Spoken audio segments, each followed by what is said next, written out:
Does cracking your knuckles cause arthritis? Short answer, no. That old warning is mostly a myth. Studies comparing people who crack their knuckles with people who do not have not found higher rates of hand arthritis in the crackers. That popping sound is thought to come from pressure changes and gas bubbles in the joint fluid, not your bones grinding together.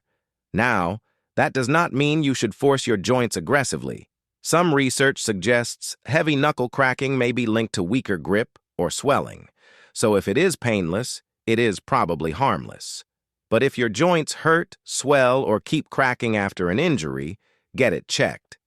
Knuckle cracking is annoying to some people. Arthritis? Probably not.